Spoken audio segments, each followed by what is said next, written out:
All right, welcome back to the show. What's best for the patient is best for business. So I'm going to timestamp this. It's November 2025. So everything tends to be at least probably through January. I'm going to put a subtitle of PPS 2025 Oh, recap. But I did see Nathan at PPS and we spoke for at least 2 minutes. And I told him I'm going to send you a podcast invite. So please say yes. And I love people to jump on it. So I'm glad to see you this week. I'm glad to talk to you this soon. We probably, I've been on your podcast. You've been on mine before. So you're not a first timer, but Nathan, why don't you just fill in a little bit of context of who you are, what you're doing, and then we can go on to the discussion of where we are in 2025. yeah, sure. So currently people might know me or what I'm doing currently is all related to the Private Practice Owners Club. It's a podcast that I started back in 2018, got over 300 episodes. Jerry's been on there a couple times.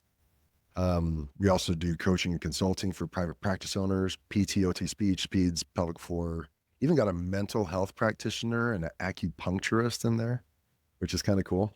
Yeah, so Real quick, I want to jump in. yeah, I think it's great you said that, and I'm glad you did because I want people to hear how everything is more alike. We all claim, right? Because I spent the first 30 years, 20 years telling myself how different we were. And then I had to go, we're absolutely like everybody else. So I'm glad you said that. Thank you. yeah, that really hit me when in within the first couple of years that I did the podcast, I had a nurse practitioner that I went and saw, and I told her what I was doing, and she, the next time I went and saw her, which was I don't know 6 months, 6 months later, she's like, "Dude, I've listened to all of your episodes. I listen to them on the plane, and I take notes." And this is a nurse practitioner, like nothing to do with physical therapy, but she recognizes that so much of what we're doing is simply just small business concepts, issues, that kind of stuff, put it into a healthcare situation. Of course, we're niched down to the allied health professions. But even this nurse practitioner and one of our clients is frankly an MD as well. So a lot of these things can apply. Another person that we have, I just have to say this, it owns a daycare and we're coaching her on improving her business. So much of it is all about business. It's nothing about treating patients. It's how owners can, make more money, have a more fulfilling life, transform their lives so they're not run by the business, right? And they can actually go on vacation and not get a ton of calls. They can spend time with their family and maybe get a lot of fulfillment from seeing leaders within their program grow up and develop and take on greater responsibilities and grow as individuals and people. There's so much fulfillment in that for me that went beyond treating patients. I don't know if you were like me, Jerry, but back in the day, I was within those first few years, I recognized how hard it was to run a business when I opened up my own clinic. And I thought, man, if someone could just take all the business crap off my hands, I would tell my family this at parties. Like, if they could take all the business crap off my hands so I can just see patients, I would be so happy. And lo and behold, and I was hoping that some like white knight in shining armor would come and take all the business off my hand, not recognizing that that was my responsibility altogether, right? And once I finally figured that out, and this is, I don't know about you, Jared, but this is like 12 years into my ownership, and finally figured out that Okay. I have to By the be way, more. finally found someone. So I cannot claim this. And I tell everybody I make these broad sweeping statements until proven otherwise.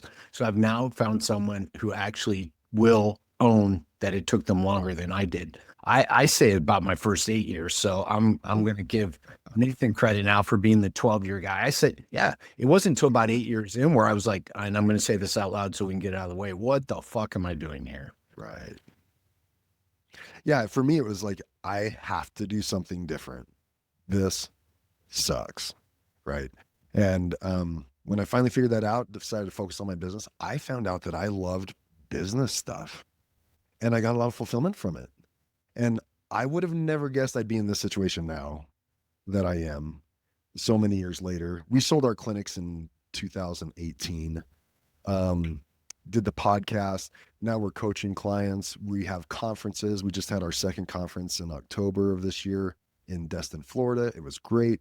I got to speak for the first time at PPS. And between you and me, Jerry, I never went to PPS while I owned clinics. Like, I didn't see the value. I've only been to PPS since I sold my clinics, but got to speak this last time on increasing cash flow, how to do that without seeing more patients. Um, and so it's been really fulfilling to be on this side of it, thinking totally different than I was 15 years ago, where I was all about the patients. Whatever I can do to see more patients, that's great. And now I had dipped my toe into seeing patients, and that doesn't bring the joy anymore, man. It's just totally different. So if you're listening to this, there is a video version. You have to pull up the picture because Nathan and I look a lot alike right now. And it looks like we go to the same barber. And it looks like he's about 5 years behind the color of my beard. So I think this story, it's so funny because, and then you're going to watch me aggressively nodding my head yes to everything Nathan said. I went through the same exact journey as you did. Right. I'll never do this. I want someone to do this. I only want to see patients. Oh my God, if I don't learn how to run a business, I'm going to kill myself in the sense of I can't, right? You just can't keep, and I was forced into it when I went out at network because we couldn't keep doing things the way we were doing it. Literally, we couldn't. Right. And I hit a wall there and went, we better figure it out. And what I didn't realize is I then got the business education I should have brought in 5 to 8 years earlier, right? Yet same thing. And then I found out, wow, I like this. Wow, I can impact more people, which is interesting, Nathan, because I know you get this. I know you get this. I'm not even going to ask you if you get this, right? You talk to someone and they're thinking, you tell them what you do and they go, oh, you have your own practice. And you go, no. And they pause and they look at you like, should I trust you? And you're like, are you fucking kidding me?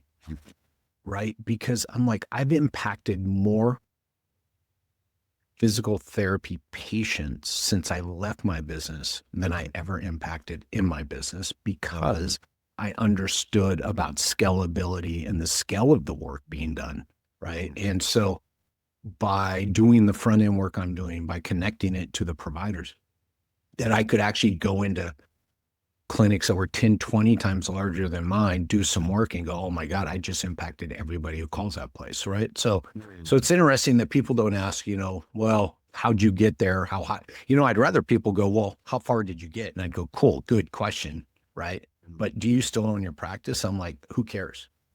Yeah. Who cares? So Yeah, I'm putting that out there because I want people to hear that because the value is not people still in it. It's the people like Nathan and I'm going to say Nathan and I, who own the fact that we sucked, found a way to learn it, and now are helping others to learn it and bringing all the resources, right, that we bring to people. Yeah, so jealous of some of those owners that I talk to, and some of them we coach that are just a couple of years into it, 2 and 3 years into it. And they are light years ahead of where I was at that point. Absolutely.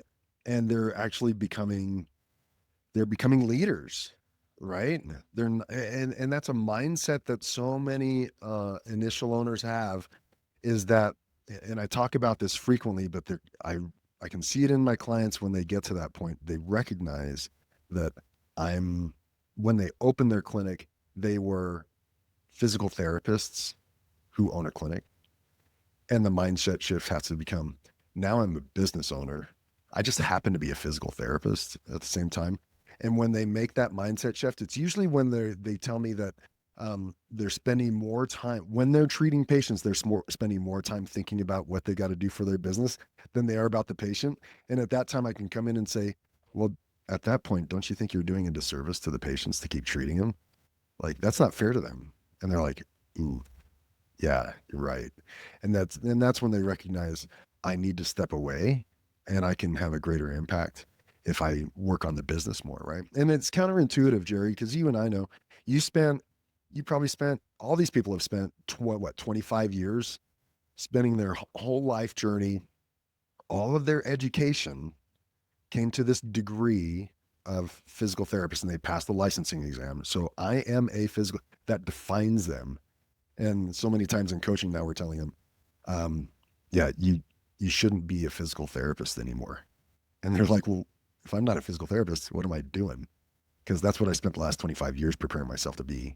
Right. And so, yeah, it can be really hard for them at that point. But that's when it took me 12 years to figure that out. I wish I had taken 4 or 5, like some of these clients that we have. That would have been really nice. And probably would have saved a few $100,000. So that was one of the things about PPS I'll bring up, and I'll say by name, really the ones I saw there were others there, but the high def guys out of Seattle, I, I met, I met Zach originally when he was like 2 months out of school. And where I see where he is today, it's just like, dude, high five all the time. I'm like, tell me what's been going on. I run, we stay connected, but we always connected PPS. And I say, tell me about the last year. Tell me what's going on. And it's like huge high five because I'm like, right, these are the people that I'm like, damn, I wish I would have, right? And so trying to magnify them and getting people to engage with them and follow them and see what they're posting. Josh Funk's another one, right? It's like, just you guys like, oh, I did a post. I think I just posted this like 15 minutes ago. Oh yeah. Another guy I met, Carson Pro Care, Carson Physical Therapy out of the Northeast. Hmm. Got on a call with him. He's growing. He comes from outside physical therapy. Yeah. Took it over from his father, who was a physical therapist. And he's doing it right. He's doing it well. And I posted coming out of PPS, it might be time to evaluate who your heroes are in the profession and start looking for the people who didn't get you here, but are going to get you beyond here. And I'm like, Love it. the Josh Funks, the Carsons, the high defs. I ran into that problem, and you probably did too. We were always asking for help, right? And I realized the person when we got to a certain point, I can't forget it wasn't even $1 million. We said, right? We said, cool, we're there. We high-fived the business coach and we went on, and we must have been closer to $1 million or over $1 million and said, we need more help. Well, we went back to the same person and they couldn't help us. And I'm not going to say it was a waste of time, money, and energy.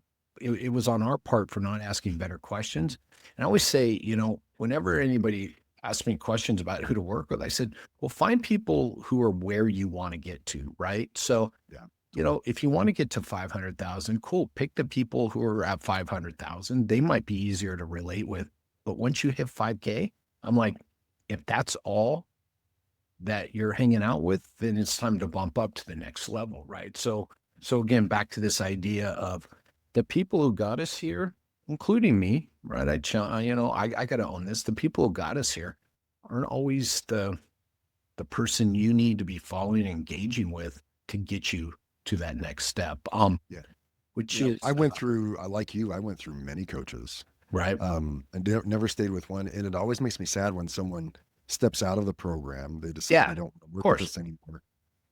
I would be happier if they left us to go to a different coach than to just drop off altogether and not get any coaching. Like they think I've arrived. I'm there. This is it. And we're talking about people who maybe they have a clinic and they got to 5 providers. Mhm. And you and I both know like 4 or 5 providers in that 2,500 square foot space is kind of a sweet spot. That's when you're like maximizing profit and things are good. And you've got maybe a clinic director underneath you and you've got a solid front desk. Man, that's the honeypot, right? That's when things are really going well. And they still have aspirations to expand and grow to Right. second location, third location. And they think that, okay, I've made it. I've learned everything I need to know. And I'm just like, oh, I just Just wish you wait. could move on to Just wait something till the else. doors open on that second place and you thought, hey, Seriously. wait. Yeah. Yeah, exactly. Right. Yeah. So I talked about this at my conference, and it was more about leadership, and in the sense of leadership being, when you look at a traditional org chart, right? When you look at it in Traction by Gino Wickman, it's visionary integrator and all the departments down below. But if you look at a true org chart from a large corporation, there's something above visionary and integrator, which is a board of directors, right? Board of directors, then CEO, and then you could put your integrator and your VPs. And I think we lose sight of that all of us owners, wherever we're at, need to have some kind of board of directors that is, there's no emotion behind it. It's all about the numbers. Either you are doing what you're supposed to be doing and hitting the goals you're supposed to be doing and running the programs that we all agreed to, or you're not, right? And if you're not, you have to explain. So you're you either have to doing explain or not, yourself. and you're having to explain. Yeah. Yeah, then you have to explain yourself. And if you don't have that board of directors, then you can get stuck with like some of the emotional day-to-day stuff, and you really don't you get caught up in the excuses and the reasonableness and all that kind of stuff. And so I think it's important for us to step out and be leaders as if we are board of directors, or at least have that person by you, which is a coach or a mastermind group or someone that you're reporting to and holds you accountable, right? So that you can step into a leadership role and not just the day-to-day management role that comes with CEO ship, if you will. You know what I mean? And so I'm big with you on that, that there needs to be that person to guide you, direct you, and to not have that person or accountability, that board of directors, if you will. It's hard to hold yourself accountable when you're at the peak of the organization, and there's no one else above you. I'm just going to agree with you. I agree. Accountability, what a great word. When I discovered it better in my business, right? For me, for the rest of the team, right? Because if I was going to hold other people accountable, that meant I knew what my accountability was to the business. So if I was sitting across from someone and said, what do you need my help with? Or why aren't you hitting these numbers? I knew whether I was doing my role in the company to make sure they were moving forward, right? Yeah. So I really, and accountability and responsibility are two separate words. I think we confuse those. Being responsible for something doesn't mean you're held accountable to it. And we all know that. Right. We've all been in those where you're not held accountable and you start to slide, right? And it's not a bad thing, right? It's just a check-in thing. Are we on the right track? Whether it's working out, whether it's diet, exercise, right? Whatever, sleep, it don't matter, right? Something to hold you accountable to say, yes, I'm doing it, or no, I'm not, and then own it. Yeah, definitely. That's exactly. It's huge. So tell me about your talk at PPS 2020. It was all about increasing cash flow. So I've given it a number of times, and we know some of the statistics. You probably shared with people here. The 30% decrease in reimbursement rates, and inflation adjusted, and some of the publicly held physical therapy organizations, or they're in the single digits, and ATI had a horrendous 2024, and the even negative profit numbers for them. And we're seeing issues with select physical therapy now and stuff like that. So, what's the answer to that? The declining reimbursement rate. And I think the tendency, at least for me and maybe some of the younger owners back in the day, was there's no problem that more new patients can fix, right? If I could just see more patients and get busier, then that increases the revenue and obviously have more profit. And I'm just like, hold on, you got to have some kind of bucket analogy, right? Like, you like to think that your organization is this bucket, and if I just pour more water into it, there's going to be more water in the bucket. But inevitably, when I do some high level audits with people, I'm seeing leaks of like $100, $150, $200, $300,000 annually, because things aren't tightened up. There are holes in your bucket simply because of poor operations and poor systems and poor management. So before you complain about declining reimbursement rates and your revenue or profit margin, if you will, maybe you need to look at some of your internal operations first, especially before you're going to grow and expand, before you even consider a second location. Let's tighten up those systems really well, make sure we're capturing everything that we can, all of that revenue, and eliminate those holes as much as possible. And so the talk was all about how to, what parts of your organization is it commonly seen that you're leaking profit, revenue and thus profit, right? And so it was the 4 stages. It was like, know your financial numbers inside and out. Make sure you're really strong at the front desk with over-the-counter collections. Make sure you are managing your billing collections team, which is a really real weak spot for a lot of owners. They just don't know how. They don't know what they're looking at, right? The same thing with their financials. A young owner doesn't know what a profit and loss statement is versus a balance sheet. I was that way, right? And then 4th was managing your billing and your charges, right? So every therapy graduate that comes out of school is going to be billing according to CMS guidelines, and that's just not how it goes, right? There are so many more. And underbilling because they've had the fear of God put into them. They're underbilling. And I never in 18 years caught a PT overbilling, my friends. No. they're underbilling. I like to call it compassionate billing, right? And they don't know what CPT codes to use. They just default to therapeutic exercises and manual therapy, which are the lowest reimbursements, right? So it's that kind of stuff. We went through those 4 phases and what to look for and what to expect and how to manage things better and how to expect to train your teams better on billing and charges. And by doing that, you can, I mean, you make more revenue, and all things being equal, that all goes straight down into your pocket. So increases cash flow, increases profits. Everyone's happier. Yeah. And this is a perfect kind of some post I did this week and some thoughts I left PPS with is your talk is what's needed in November of 2025. And this is just getting bolstered more and more every day, the more calls I get in order for someone to move into a system where there is technology involved. Mm. So you just talked about understanding your people and people are getting tired of me hearing saying this, but I've said this term more in the last 6 months than I probably said it the previous 34 years is you just talked about how to understand what the people and the process are.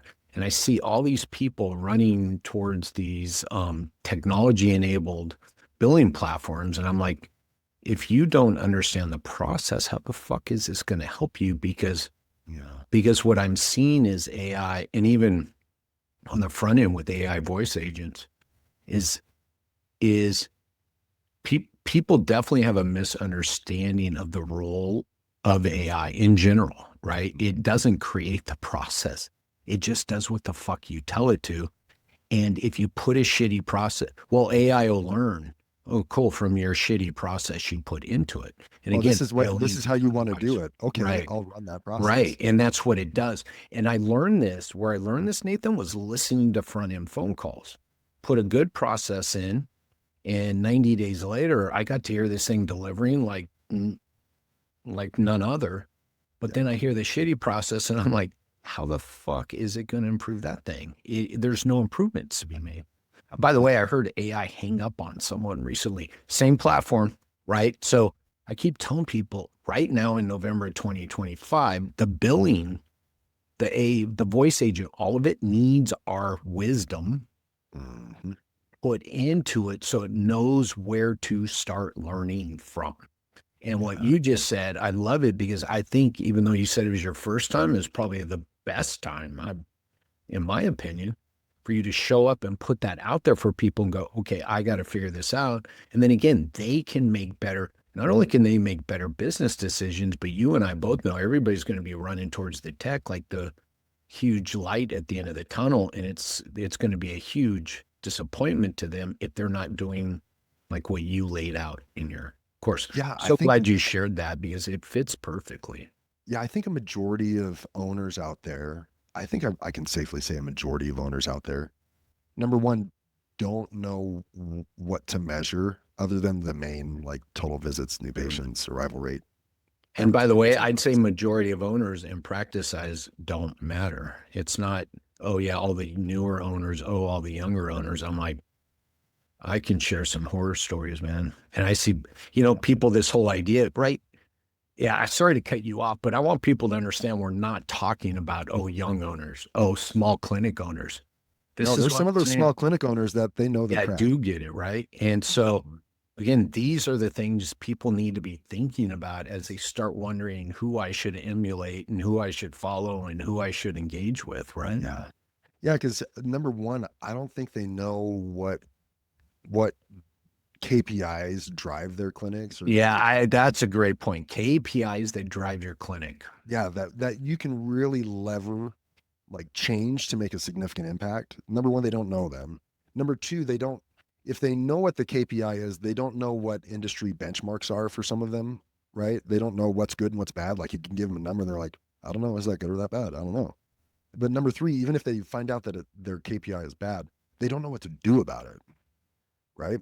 And so that's where I would love someday. I'm with you. I think there's room for AI to provide better support in that regard in terms of, hey, private practice owner, here are the KPIs you need to know. You don't have to go fishing for them in your EMR. Here are the ones you need to know. here's that line in the sand where if if that number is dipping below that, then that turns red. And that tells you that's bad. And then lastly, not just that, it turns red, and this is what you need to do. Yeah, And I think it will. I think it will, Nathan. You know, I equate that because I've spent so much time on the front end. You know, my next thing I want to do is create that AI that sits on your desktop. So when someone's on an intake phone call, it helps to, let's call it direct the flow of the conversation based on what it's hearing because oh yeah, you're asking questions, you're taking a lot of info, you're typing. I want to make sure that it's like, hey, right? Like I like really doubling down on their problem be solved. So that problem be solved just keeps rotating down the screen so you don't have to guess. Right. Shit. I've had people on secret callers ask me my name up to like 3 to 4 times on the same call, right? So you're, and again, let's just make this simple. Names flowing through, problems we solve.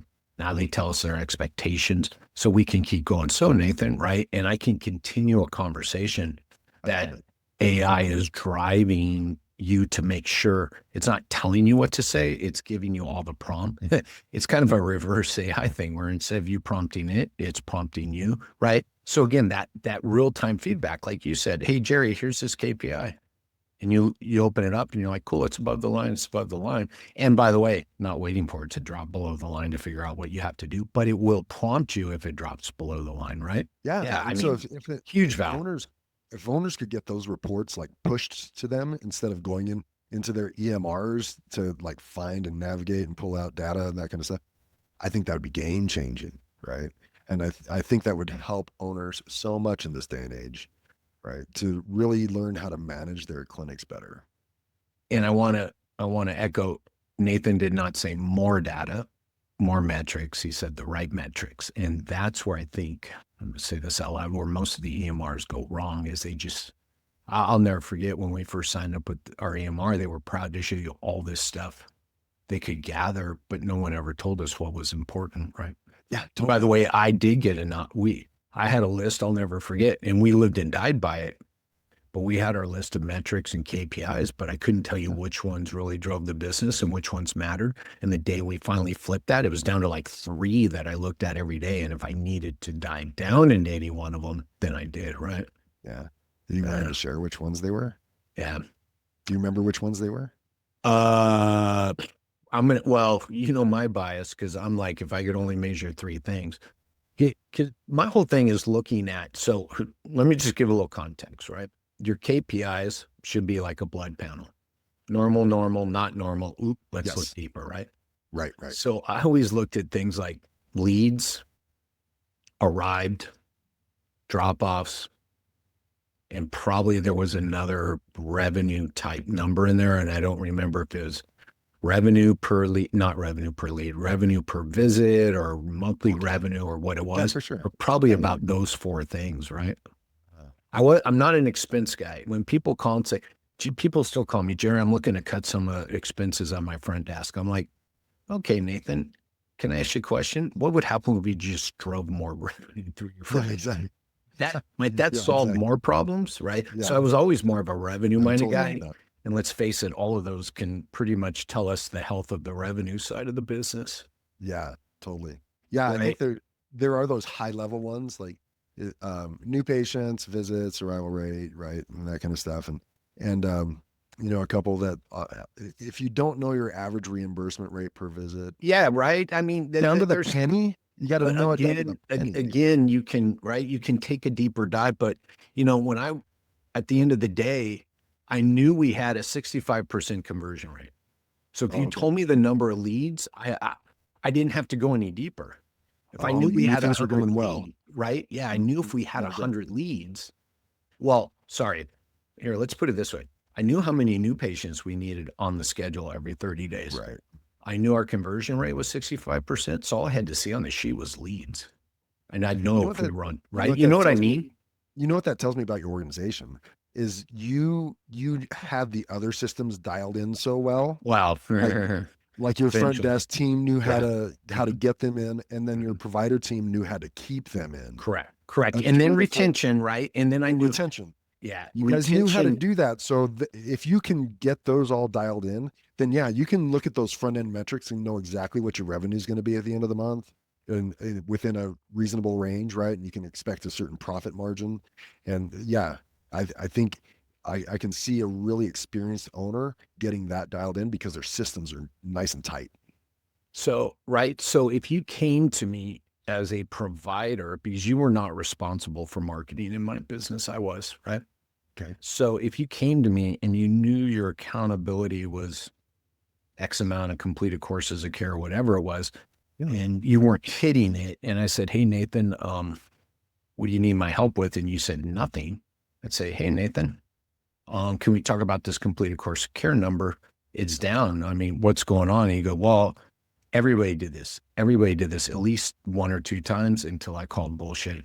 Well, I didn't have enough leads, and I was the guy responsible for it. So I guarantee you, I knew if you had enough fucking leads before you walked Yeah, in the right. meeting. I'm like, there was no way. And I'd be like, Nathan, no, let's try the next one. I'm like, how can I help you, my friend? So again, this is back to when we said accountability. If I'm going to hold you accountable, then I got to know my delivery. Because by the way, if you told me your completed courses are care down, I'd go, Nathan, I know they probably are. And I'm going to tell you, you haven't had the number of lead or new patients put on your schedule this month. So I get it. So I'd be like, Nathan, let me tell you what we're doing to make sure we get the lead. So right. It like flips the accountability was on me to make sure you Right. knew where the leads were coming. So Yeah. it didn't give me the right to say, hey, you're wrong every time. Right. And that's what I really liked about understanding the business that way. Cause I didn't need to know a bunch, but if I knew, I knew our conversion rate, I knew how many number of new patients, I would just look at the lead log every day. That's the only place I had to look, right? How many leads flowed in? We're 25% of the way through the month, and we have 25% of the leads we need. I was like, cool, we're on track, right? Yeah. Yeah. I wouldn't live and die, right? I didn't, even though I did at the beginning, I wouldn't live and die by the day or the week, but I'd look for the trends, Oh, go from there, right? oh, you're better than me, man. Well, You I know mean, what? it was a If one long week time. was down, Oh my God. When I was answering the new patient calls, real quick, I got to say this because at the front end, I mean, someone would say no, I'd hang up and I'd like have to take a deep breath and go take a walk around the block, dude. there was that stage. Like I was a clinic owner in Arizona, and numbers are always down in the summer because no one's gonna go out and get hurt because it's too freaking hot. There's no sports going on, nothing. And so every summer, I mean, I don't know how well I ever got over it, but we'd have a down week, and I'd be like, okay, this is the beginning of the end. I guess I'm gonna have to go find another staffing job and close the doors. This is it. Oh, that roller coaster sucked so bad. Yeah, that was rough. But I was kind of like you. I had an idea, even though I didn't know my metrics well. I knew if I had so many patients per week, then I had a general idea of how many visits would have in the following week, right? And if that didn't start matching up, then I knew where to start looking, right? I just wish I'd known my metrics better ahead of time and tracked things better and recognized that the grind in small business ownership is all in developing these systems and holding people Yeah. accountable. Yeah. I just Well, I just abdicated that responsibility oh, altogether. so did I, by the way. So Yeah. did I. Big time. Big time. Yeah. I want to add one more thing on top of what you're saying because I think you made some good points. Back to where we're talking about, if you know the right metrics, then you'll assign them to the right responsibilities because you said the thing that we've all done and we all do, and you and I now try to get people to stop doing it, is quit cramming the leaky bucket from the top. Mm-hmm. All I need are more new patients. So the beauty of understanding the value of the metrics, and like this example we had from leads to conversion to new patients, is then you can assign, if you know leads are down, there's nowhere to go but to marketing. Yeah. Now, if conversions are down, you got a couple places to look, but you got to know, right? Because then I always tell people if I could only measure one metric, now mind you, it'd have to be an established business that the flow is going.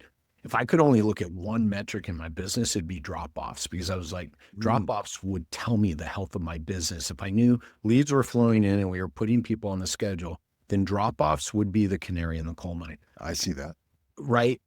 Yet only after understanding leads is marketing, sales is here, drop offs, retention, right? So again, I want to go back to what you were saying, that if we understand the key metrics and what they're telling us about the business and the phase of the business that they tie to, right? By the way, you and I both know revenue per visit could be tied into a lot of things. Yes. Is it collection rate over? Is it getting, you know? So again, if you Yes. know where these metrics are coming from, you can make better business decisions. I Uh, really want to nail that because I think you said that perfectly, and that's what's jumping out at me. Of I don't have to measure 13 things because I know the 4 things that tell me about the health of my business every single day. mhm. Yeah, and I w- what it sounds like from this conversation that I'm getting is like I would measure 4 different things than you, but they would. I think we would still kind of come to the same I have conclusion. a feeling we come to the same conclusions because we understand the interconnectedness of how Yeah. the business flows, right? Yeah, exactly. And it's just understanding what some of those expectations are, what some of the benchmarks are, right? And Yeah, then what should it be? what should it be? Like yeah, I shared that in my talk. Like I did a really bad job as an owner in many things, but one of those things that stuck out once was just simply visits per week and letting my team know where the line was for break even. Like this is our line. This is what we need to hit Ah, that's visits it. per Oh, week. that's a whole nother podcast right there. I love you said break even. I Yeah, find many owners will tell people what it takes to get a bonus, but they won't tell them what it needs to get their fucking paycheck every 2 weeks. yes. Right? What's the minimum expectation? What is it? We do a poor job of telling Poor people job. at the interview, here's the minimal expectation, Nathan. If you would up every day and you deliver this, you're going to get your paycheck every 2 weeks. Well, I would say most of the owners don't know what that break Oh, even I know. I know. is, And right? by the way, I was one of those. I wasn't doing that, Oh, just same so here. people know. Yeah. And this one time like I said, I did a poor job at sharing that. And that was on me. And my lead therapist, ton of experience. I was like, oh, we're going to be at so many visits this next week. I'm really scared. Or I didn't say anything. I just said, we're going to be at so and so visits this next week. And she looked at me during the headlights because I could tell she didn't know how to respond. Like, is that good or is that bad? She didn't know how to take it because I had given her no context. And I was like, oh, yeah, you need to know that your job is on the line when our numbers hit that number on a regular basis. And I did a poor job at that. And so that ends up that's simply me not being a good leader and telling the team this is our goal, this is where we're heading, this is what needs to be met, this is how the ship is going to go west if we're heading west, right? And this is what it takes to get there. Like I just kept that all to myself and acting like kind of like the martyr, like I'm going to go down Yeah, with the ship and no one else 100%, man. can help Yeah. me. And but it's also naivety. And once I figured out that people needed to know the numbers, needed to know what their expectations were, then people could live up to those expectations, right? And be Yeah, God productive. forbid, right? We tell, Well, by the way, I learned this through my friend Des first and foremost, right? yeah, yeah, All of a sudden I started giving him, I'll tell you, one of the huge tipping points of my friend Des' journey was telling my friend Des how much a new patient was worth to the company. I saw the arrival rate change in like 30 days. yeah, yeah. I did the same thing. I noticed when I said, because you haven't collected these copays, Yeah, yeah. we're probably going to lose about $500 Yeah. because he didn't do that. And that's when they were like, oh, they were ready to get fired at that point. I wasn't ready to fire them, but because unfortunately I had been very reasonable about losing $500 here and there all the time. Oh yeah, right. Yeah. Always, man. Just skip a paycheck here or there. Just skip something, right? Yeah, Yeah, that's always exactly. interesting. Whereas I should have been more hard nosed about it, but that was my fault for not having that system and that expectation in place, right? Yeah, I remember. So telling the front desk how much a new patient was worth because they all said the visit value, and I said no, because when they arrive, they stay for 12, so they're actually worth $2,400, and everybody's eyes lit up. So I went, so when you pick the phone up, that's a $2,400 call. I'll never forget that. And That's really I smart. don't know what I was expecting from it. Most of my stuff was kind of, I'm not going to lie, was, I think I need to do this. I don't know why. And then started doing it and saw the impact. But that was a big one. The other one Yeah. was making sure the front desk saw. I wanted them to understand the bills being paid every 2 weeks by the Mhm. copay collection. So I actually showed them all these things get paid through what you're collecting. And if you don't collect Mhm. it, then we have trouble paying that, right? That's a good one. I like that. And again, and by the way, your accountability was to collect it, not pay it. But I wanted you to see what that, and I guess maybe, Nathan, like we're saying, what's the end result of that, right? If I put a new patient on the schedule, what's the end result I want? Well, I want them to arrive, pay, and stay. So how do I Yeah. hold people accountable and make sure that I want the front desk person to know the ultimate goal is to get that person to agree and complete a plan of care, and you start that journey, right?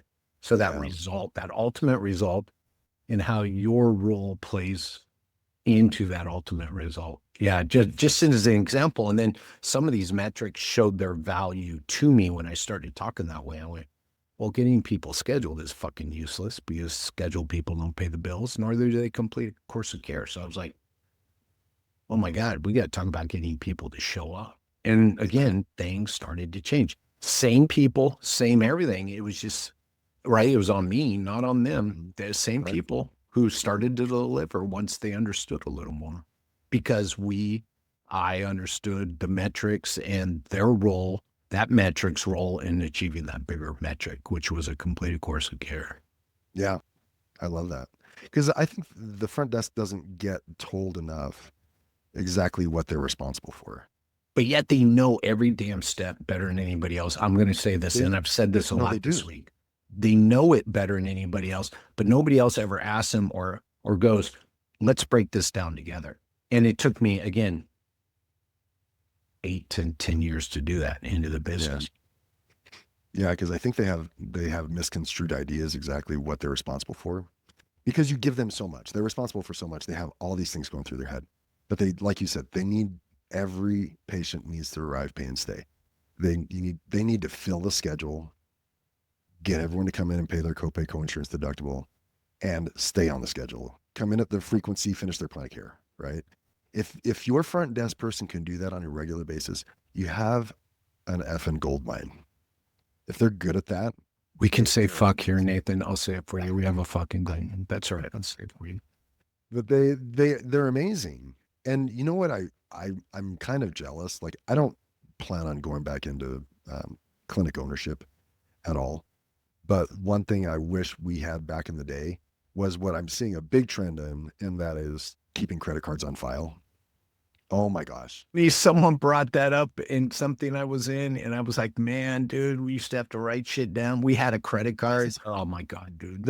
I got pilfered by so many sticky fingers taking the Yeah, cash I from don't my think people understand how life. valuable that is today, the So huge. ability to keep it on file as opposed to what you and I were Oh, having to do. oh yeah. The AR aging for patient balances should be zero nowadays because you can keep all the credit cards on file. And at the end of the month, after the insurances have processed the claims, hey, Mr. So and so, this is a text. Hey, Mr. So and so, yeah, you owe $74.37 after the insurance has paid their portion. We're going to charge your card in 5 days. If you have any questions, call our billing collections team at this number. And people I talk to, no one calls. Like, and the patients appreciate it. They're like, oh, you mean I don't have to open an envelope, write a check, go to the post office and mail it back to you? You're just going My to wife's charge me currently for it? going through Yeah. this. So she joined a new provider group, Yeah. loves them, is about ready to end the relationship because of how difficult it is. Oh, just pay through the portal. She's like, do you know how many fucking times I've tried to pay through your portal? Yeah. Yeah, Yeah. they make it Just so charge my effing difficult to card. pay. Yeah, Just they, charge my card. they I make it gave so hard. And she's literally going, and then she was like, maybe I go, and it's down the street. I go, why don't you just walk in there, pay it? Because I know she loves them. I'm like, don't quit them, hon. I'll walk down there and pay it for you. But I'm like, but let them know that their portal ain't what they think it is, right? Isn't Yeah, that crazy that she could have a 6-star experience out of 5 stars. And just because she's having a hard time paying her bill, she's ready to she's throw ready to it. quit it, dude. Isn't that crazy? You could be a miracle People worker. so underestimate that, Nathan. Yeah. Yeah. Just take and there's always the older people in the room. They're going to be like, but I'm going to get a lot of pushback, right? No one wants to leave their credit card on file. Like, Okay, let's put this in perspective. Everyone that's coming through that door has bought something online 2 or 3 times with that same credit card. They have left their credit card on file with Netflix and Hulu and Amazon Prime and you name it. And then they're going to draw a line at their physical therapy provider. Like, come on. No. And by the way, again, this I'm going to pat myself on the back because I excel in setting up, because what everybody's missing is, okay, Nathan, let's get your credit card on file. I'm like, well, will you tell them what you're going to do with it, please? Because I'm not going to argue with you. I'm going to jump on top of what you said. Everybody knows what they're committing to with Amazon and everybody else, as opposed to this physical therapy place where they just met you. So what are you going to do with my card? Scripting that out increases the acceptance rate, the buy-in, astronomically. So all I'm going to say to people is there's a lot of uncertainty with going, so let's put your credit card on file. Just give people a reason to. I always say, all I default to, Nathan, is give them a reason to leave it. Hey, Nathan, by the way, here's my favorite line. Hey, Nathan, let me tell you what all our most successful patients do here at ABC Physiotherapy when it comes to payment. And do you not want to be the most successful patient, Nathan? So, I mean, what a great way to start a conversation, right? And again, and then tell them. And I said, even, and I make my clients say this: decide, are you going to collect copays at the beginning or the end? And because I want it boom, boom, boom. Hey, Nathan, by the way, when you arrive, right? Because if I collect your, I'm going to keep going with this. If I take your credit card on file, I'm going to tell you, so Nathan, here's how it's going to work going forward. Yeah.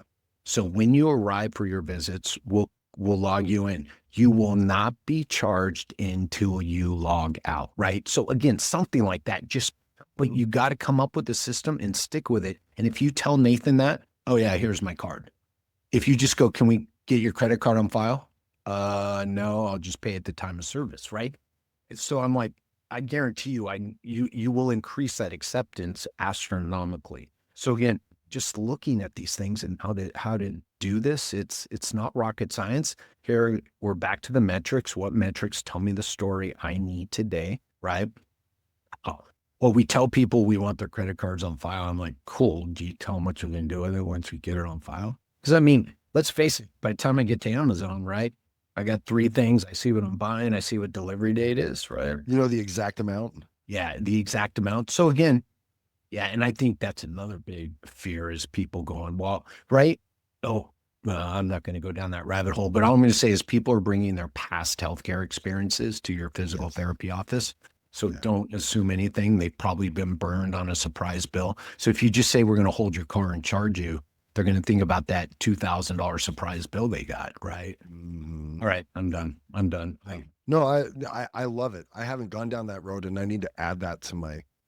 Yeah. So just this conversation, right? It's like 2 or 3 sentences. It's not a lot. Yeah, it really is. And every step is we used to have a sign when I started answering the first phone call. I sat in the back with my benefits team and my billing team, and we had a bunch of signs in the back, and all it said, Nathan, was no surprises.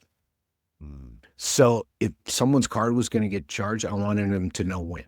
If they were going to get asked to pay it, I wanted them to know when.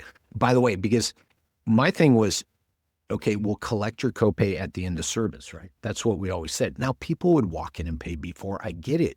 But if you were headed out the door and I said, hey, Nathan, can I collect that copay? You'd go, oh, yeah, sorry, I forgot.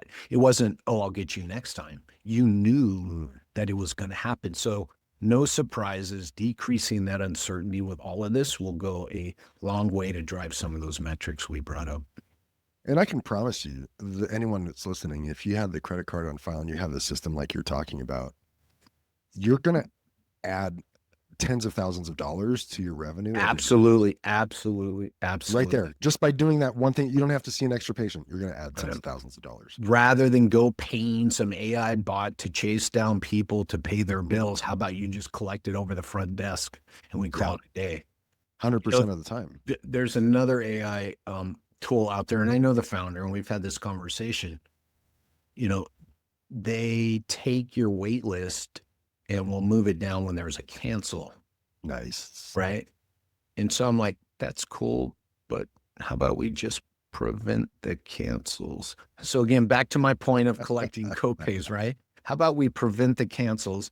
we still use the AI tool, but how Right. about we not let it fill the slots and pretend like that's a victory? How about we prevent the cancel? So Let's again, let's let's make change the sure we're focus just a asking the little bit. right questions and we're Yeah, trying to solve. let's put the light on something else just Yeah. for a moment. Let's keep Yeah. that plan B, but let's Well, change right. plan. And I pay, and by the way, you pay per fill. So I'm like, what an awesome tool, but that shouldn't be your largest fucking expense every month. Exactly. So I just want to throw that out there. We don't need to go down that. I like that. So again, I want to double back. Your talk, I think, is in November 2025.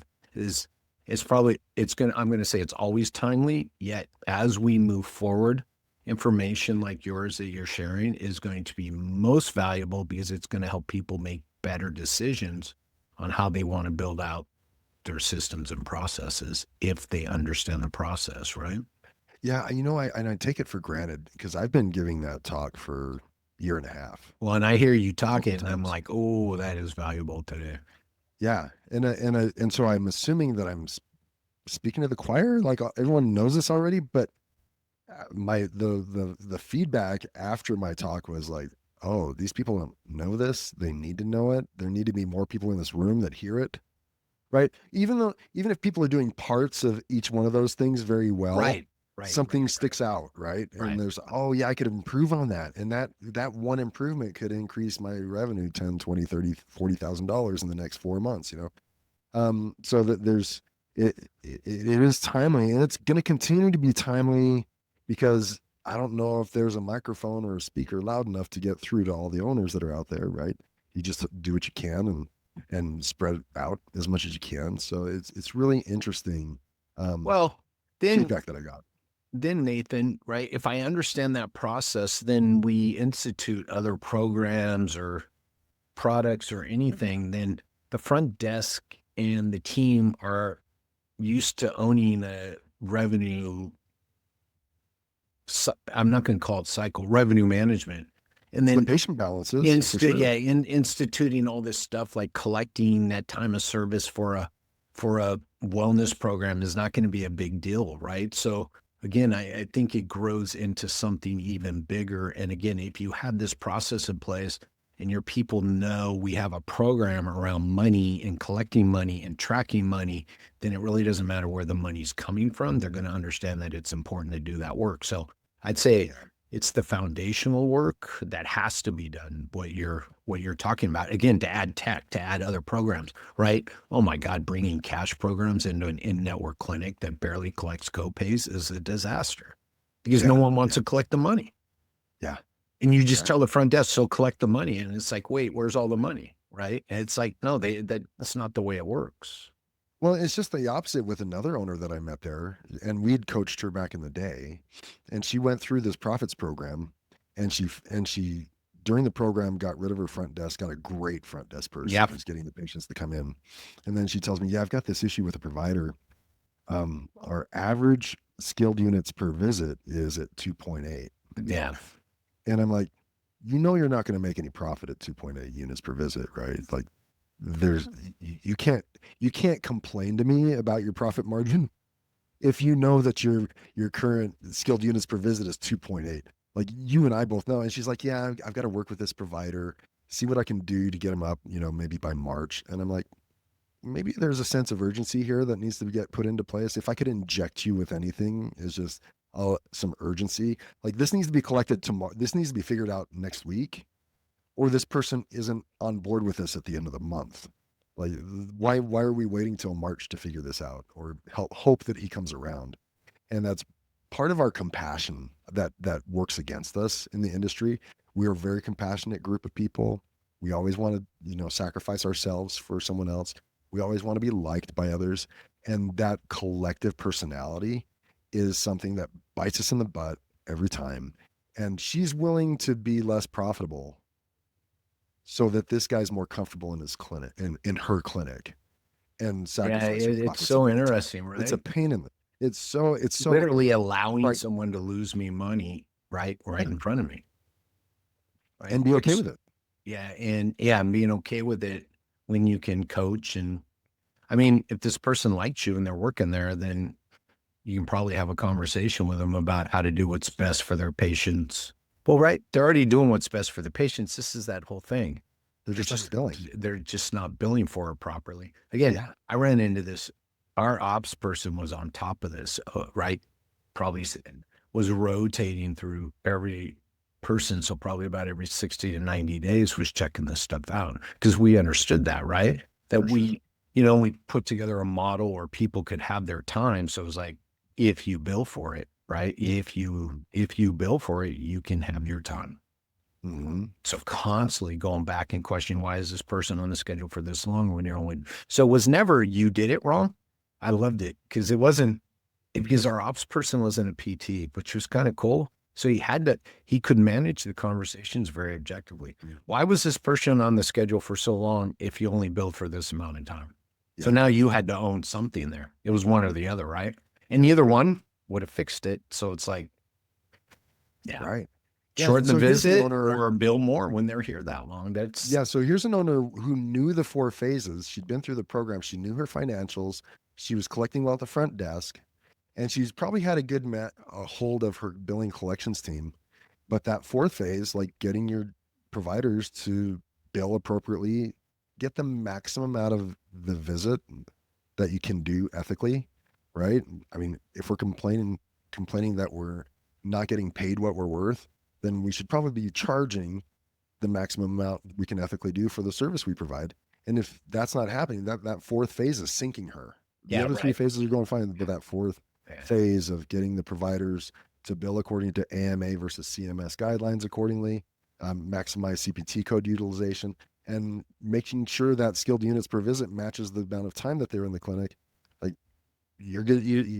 She can easily turn this around to a hyper profitable organization if she fixed that 1 phase. See, and we're back to where we started, that you got to understand all this before you can plug in something that's going to tell you what to bill. Mm-hmm. Because you're ultimately, and I believe this is why PTs are fearful of these platforms, is because they don't truly understand what you just said.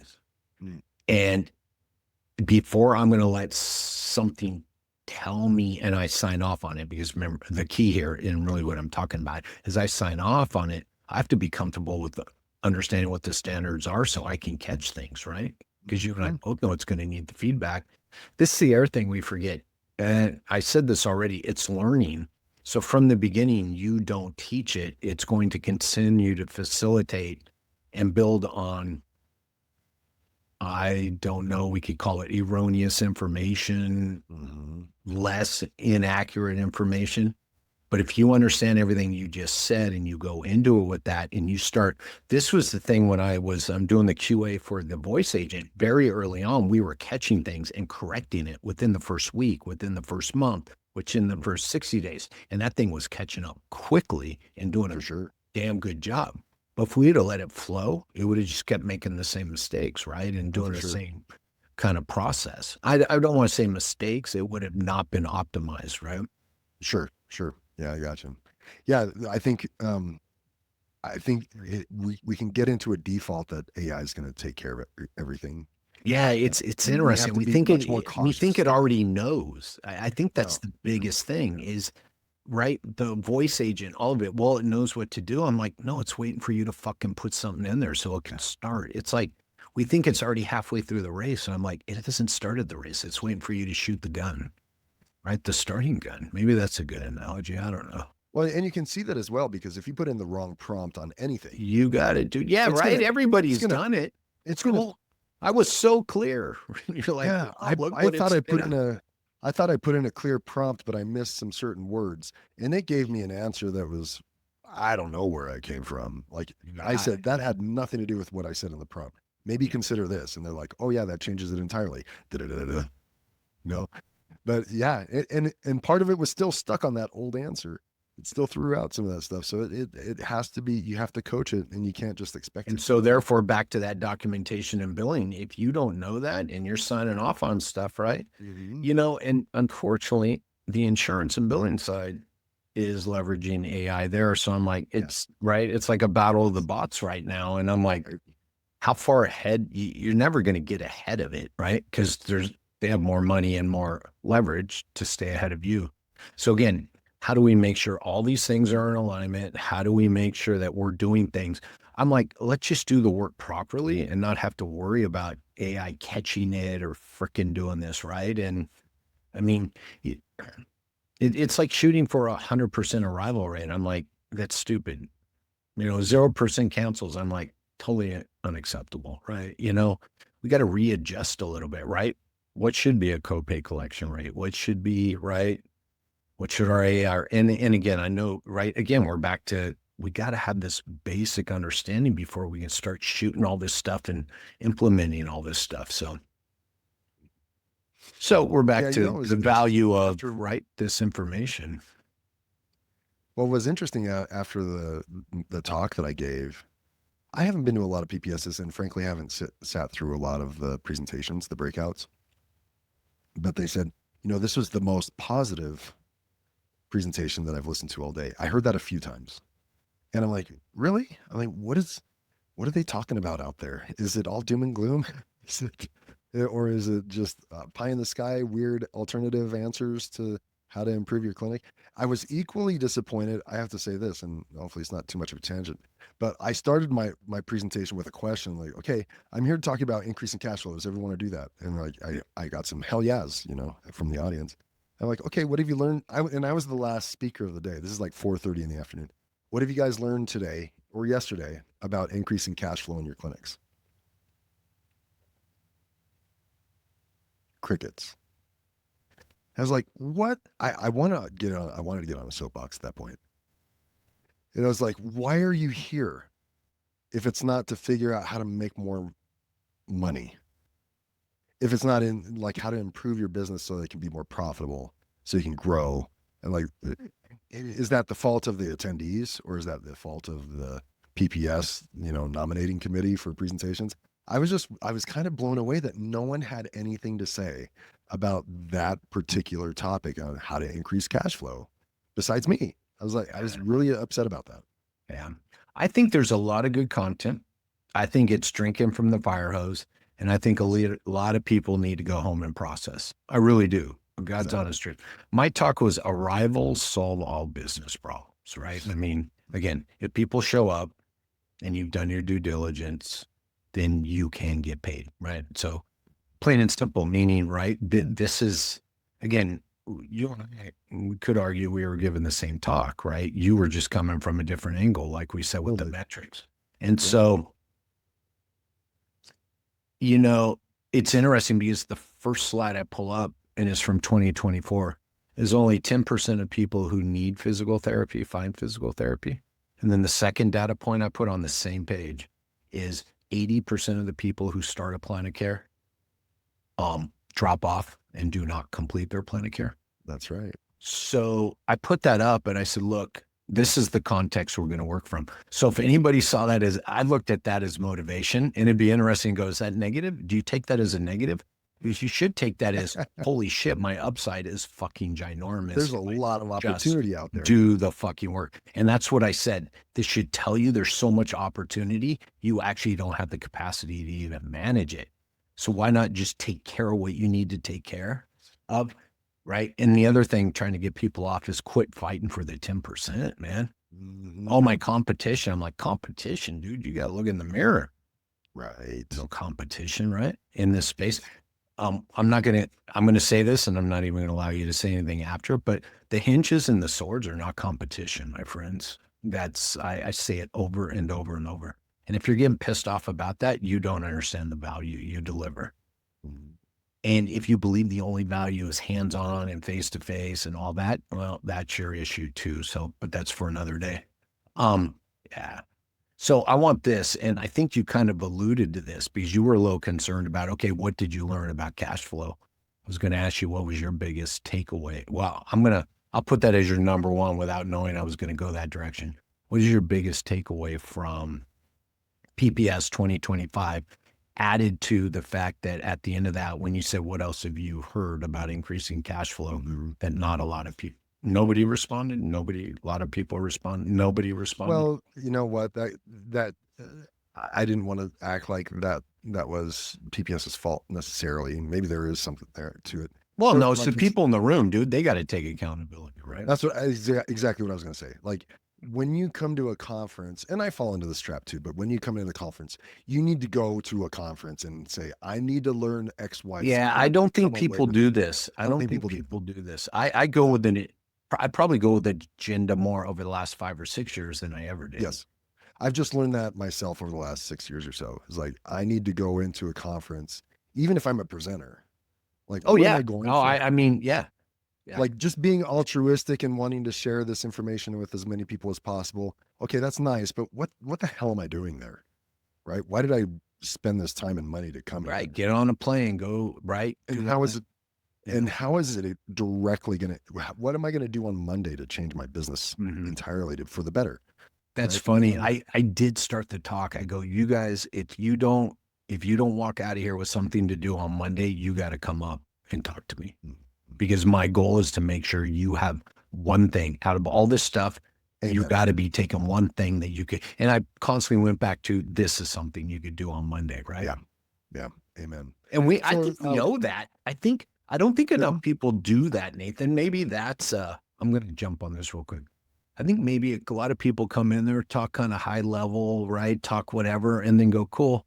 You got everything you need. But nobody, I learned this in the front desk. We do a poor job at telling people what the next step is. Mm. So I'm just going to leave that there I and could see that. answer Yeah. answer the And question. thinking about that way, I could have definitely referenced back to like, if you're not doing this, do this. Well, I probably did say that a couple times. If you're not doing this, you need to do this now. So I probably did say that a few times. But what did I take away from PPS? Number one, there are a lot more EMRs out there than I ever remember being there at the conference. I don't know if that's a good or a bad thing. If the competition, iron sharpens iron, maybe one of those things. Maybe it improves things altogether. That's great. A lot of AI connectivity to whatever the product was, whether it's the scribes or the EMRs or the billing collections and that kind of stuff. There's a lot of that's a catchy thing to use if you're promoting anything, is how we're going to leverage AI.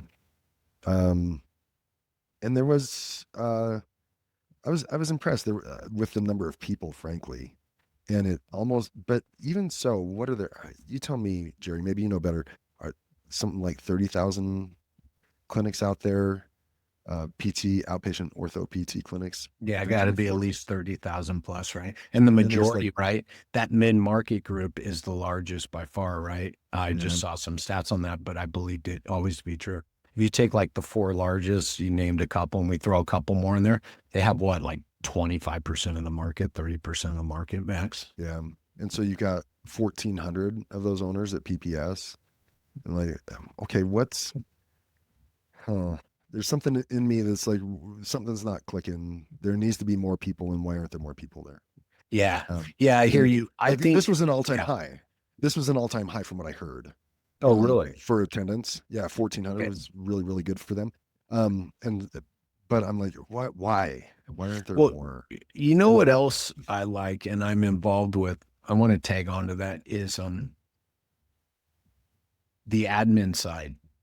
So I'm going to throw this in there because I think this pertains to what you said. So I'm on a committee right now revamping the admin education, and it was solid. It needed updating and it needed more structure, and it's getting both with steroids. And nice. man, this product that this committee is putting together for us all then to act on, not all of us, sorry, for us to then go to the experts to create the content, I truly believe will add membership. I Oh, see, cool. so and what I see back to everything you said, I love everything you brought up. Why aren't there more people? You know, my journey has shown me that the team is right, that the providers are just bear me out, are just part of a team and they're no valuable than anybody else on the team, right? I always just say you could have Jeffrey Maitland, Stanley Paris, and whoever else standing in the back room. If there are no patients on the schedule, then who the fuck cared? And then if there are no patients on the schedule, how are we getting paid? So again, the value of the front desk team, the value of the back office admin team that has to do with the billing and collections, like you spoke to, then tied in with the providers.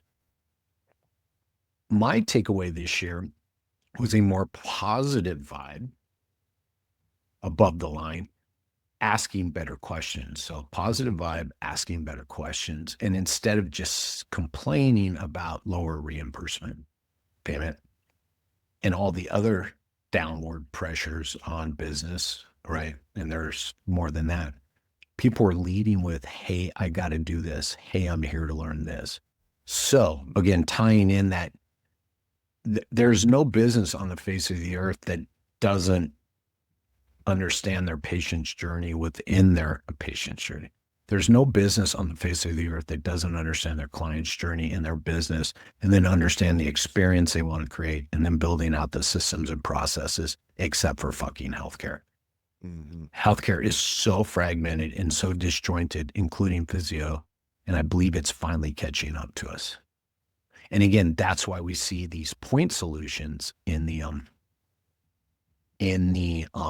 exhibit hall and not fucking solutions. Mm-hmm. And I'm going to go out on a limb and say, I think the EMR industry has created this vibe. I'm not saying they did it on purpose.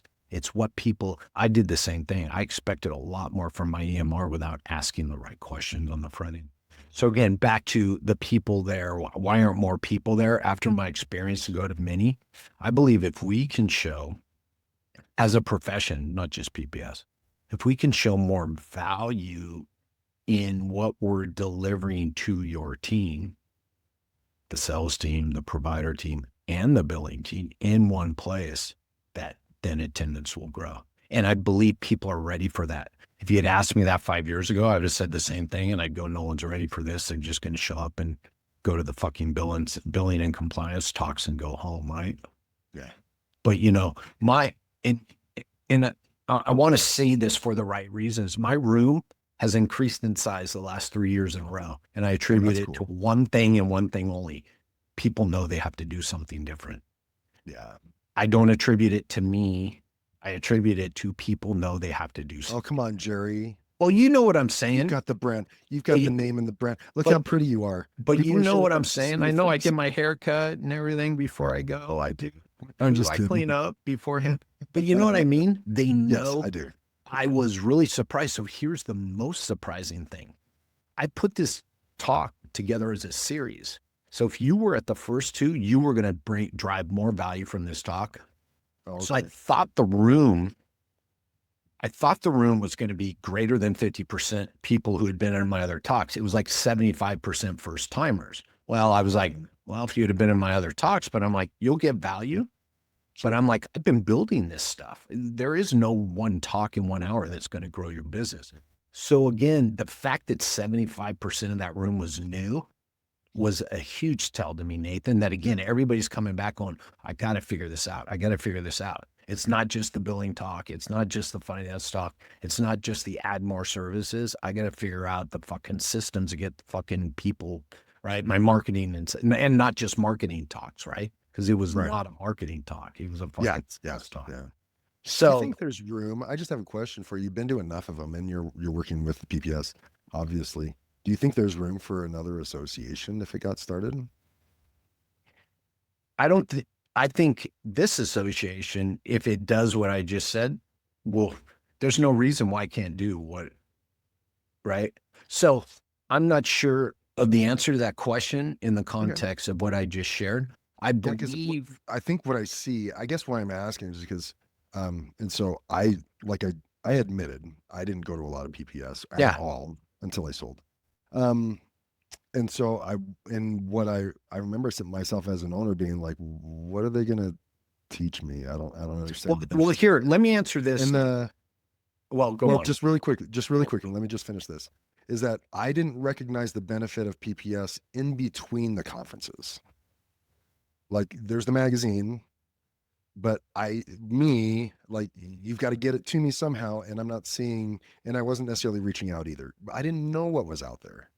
But I didn't see the benefit to me in between conferences. And so I guess that's where I asked the question. The PPS can be, in and of itself, can be a great motivator, can provide a ton of value. Now, what's happening in the next 12 months to Yeah. keep someone And from I these think kind of that's a situations. great question. And you know what? I can speak to the administrator side way better. I can speak to the owner side. That administrator content is going to be available to owners year round. And That's then, cool. I'm going to make the next thing up. The next thing is my idea, nobody else's. It has not been approved in anything. What I'm hoping is the build will be get to conference and get the updates, like get an AI update, get right. You always need building compliance. So there will be motivation to get the practice managers. But back to your point, Nathan, the value is not going to be the conference. I said Yeah, that it's out got to loud. extend. It's going to be the extension. Now, I Got it. will say this. It's funny you said that because you got my brain spinning. I've seen more and more on LinkedIn, but I think they need a better marketing Yes, side of it I because agree. I've seen committees, I've seen PPS, we're doing quarterly webinars on very up to date things, but I don't know the reach. I'm going to give you an example, and I'm not going to throw anybody under the bus because I don't remember. Someone from PPS reached out to me at the beginning of the year. Hey, Jerry, we're starting this new program. Um, would really, and reach out privately, would really like you to amplify this and share it wherever you can. I responded, sure, just tag me in the post. I'm still waiting for a reply. It's like 8, 9, 10 months ago. And by the way, so even though I click and it's part of my algorithm, they're barely showing up. So I'm like, well, I can't, you and I both know, send one email and go, fuck, nobody's right. It's like marketing one time. The fuck, man. Yeah, no, I get it. I get So it. I agree with you. I agree with you, Nathan. And I'm going to say it's there. I'm going to say it's poor marketing rather than execution because I see the Yeah, I webinars, wonder. right? That there was a great AI webinar and someone showed up in my comments from PPS and said, "Hey Jerry, great post. By the way, we're speaking to this." Right. And I was like, cool. And I'm thinking, why didn't I ever see these posts going, if I've this was never going seen a on? PP. I've never seen a PPS post, and I'm admittedly not on a ton of social media, but Well, I've I'm just on listed there. LinkedIn. 99% of my time's on LinkedIn. If you're going to be Yeah, anywhere, that should be you it. should be able to Let's find drive me pretty everybody easy. there. Okay, and My drive algorithm. everybody there, right? Yeah, right. And like the other thing I thought as I was walking away, I was like, who's going to be the next Rick Gowenda? Like who's going to be that person, right? Because there's not like That's got who's to in be a big draw, news. by the way. And right, Rick's got it. Rick's email list is bigger than anybody else's I know because why? Because it ain't a conference thing, dude. You and I both know. You want the monthly updates. You want that, right? To your point. To your point. Rick's got the Nice. biggest email list, biggest list I know of anywhere. Yeah, and he should. There's got to. Who's gonna? Hopefully, he doesn't die. Like, what is what's gonna happen here?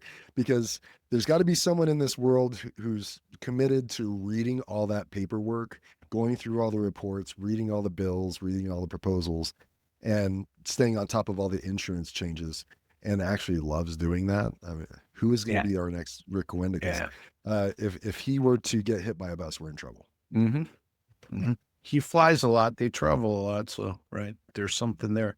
Yeah. So I like your point about where's the connection? And it's funny because right when you said that, I was like, well, I can speak to the admin side. And I still, yeah, it's going to be interesting.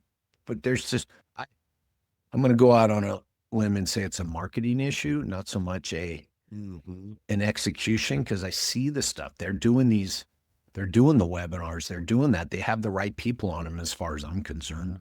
Right? It's It's just all gonna about a take. conversation. They don't have to be solving problems every fucking time, but we got to be having the conversations. And I always think, and you and I both know, if you don't tell people what you're doing, then we Yep. think you're doing Just nothing. give us the updates. Well, and we think you're doing nothing, right? If you don't tell us either, right? I think I just froze up.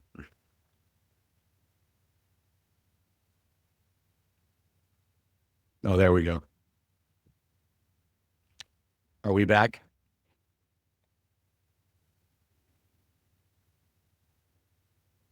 How about now? I hear you. Yeah, I hear you now. Okay, Sorry cool. about that. No, I think that was Yeah, my we're set, good. by the way. Yeah. So you got to tell us what's Mhm. going on, right? Because if you don't, that's that thing where I Yeah. just constantly put out the same thing 100 times and someone goes, I get a response on the 101st post with someone going, I didn't know you did that. And I just smile and nod, right? Of course you didn't. Yeah. Right. And that's on me, not you. Totally. Totally. I get it. Yeah. So I love your takeaways. And sorry I jumped on some of that. I've had so many conversations and I'm just thinking about all this. No, that's fine. But you're the first one to say that we need a heavier rotation, a more robust rotation of what's going on the other 11 months. Yes. Because I'm not, admittedly, I'm not like tagging PPS or APTA in my posts and subscribing to their channels. Like, you got to come find me. You got to push stuff my way if you want me to see what you're doing. Right. And Absolutely. so, That's everybody's responsibility. I think I'm in the large majority there. I think you are too. I agree with you 100%. No, you got to push. You got to push. You and I both know. I sat back waiting for everybody to show up. Guess how many showed up? Fucking nobody. Right? In my business, I was the if you build it, they will come. Mm-mm. Fortunately, I had a small space with small rent. That's right. Okay, now it's time to go market, I guess. Yeah, right. Oh, wait a minute. This isn't going as planned. Well, Jerry, yeah, you planned it poorly is why it's not going as Exactly. planned. Cool. That's right. Anything else you want to wrap up with? What about 2026, Nathan? 26 will be an interesting year, man. You know, as we speak, the big beautiful bill is changing our classification from professional, right? And so how is that going to impact things? The ACA and the subsidies, how is that going to impact things? Are we going to continue to subsidize the ACA plans? And if the government doesn't subsidize them, how are insurance companies going to react to us requesting for more reimbursement? They're like, yeah, well, we're not flush with cash anymore, so why would we increase your reimbursement rates?